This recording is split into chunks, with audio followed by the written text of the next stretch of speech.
Welcome to the classic Bremen Cathedral, also known as the St. Peter's Cathedral, from the St. Peter.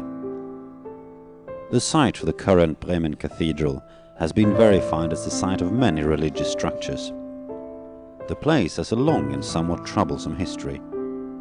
The first religious structure on the site was a timber church, constructed as early as the year 789. The timber church didn't last long, as the Saxons attacked and burned it just 3 years later. Another church, made of local sandstone, was established in 805. This church later became important and played a central role when it came to converting northern Germany and Scandinavia to Christianity. During the mid-1000th century, the church was in the process of being rebuilt and enlarged, but in 1041, most of Bremen, including the cathedral, was destroyed by a devastating fire. When the construction of a new church started, the church was given a Romanesque style, with 2 stubby flat-topped towers on the west side and a flat timber ceiling.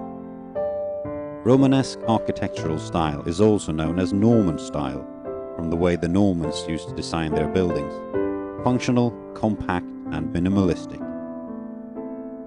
In order to get the church up as soon as possible, they cut some corners and used parts of the city walls as building materials to reduce the cost.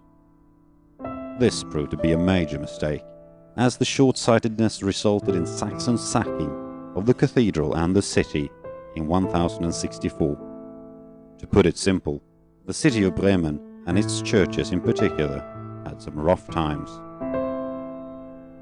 However, the church survived the Saxon sacking, and it was later remodeled in the 13th century to reflect the new architectural trend of the time, the Gothic architecture. The church was reconstructed using baked bricks, and the flat ceiling was changed to rib vaulting, which is one of the hallmarks of Gothic church architecture. The 2 towers and the front wall were blended together, and a rose window was added. The transition into a Gothic church continued in the late 15th century, when several new chapels were added. Due to the Protestant Reformation that swept through northern Germany, the church later became a Lutheran church in 1638. In January the very same year, the south tower collapsed, causing severe damage to its surrounding buildings, killing 8 people. In 1660, a bolt of lightning struck the north tower and burned the roof, which collapsed into the nave, destroying the roof. The north tower was quickly rebuilt as a stubby, flat-roofed structure. The south tower remained in its ruined form. Bad luck and destruction had once again struck the Bremen Cathedral. Due to the conflict between different interests within the church, little effort was made to restore the building to its former glory. It was as late as in the 1880s that the citizens of Bremen decided to restore it. Money was raised for the restoration, and the work began in 1888. When restoring the building, much thought was given to the history of the site and the different stages it had gone through. The west front of the cathedral reflects the Romanesque origin of the building, whereas the lower sections were restored to show the sandstone origins of the building. The rest of the cathedral is built in the characteristic Hansaic brick style of northern Germany. The interior of the church was restored in the Gothic style, making it difficult to see the changes in style that occurred over time. Reconstruction continued on and off until 1901, when the cathedral reopened. During the Second World War, the cathedral was struck by a firebomb during an Allied air raid in 1943, which caused severe damage to the building. In 1945, a high explosive bomb caused a collapse of the roof vaulting. During this stage, the structure was so severely damaged that it was feared that the building would totally collapse. However, the ruins were stabilized and the cathedral was reconstructed in the 1950s.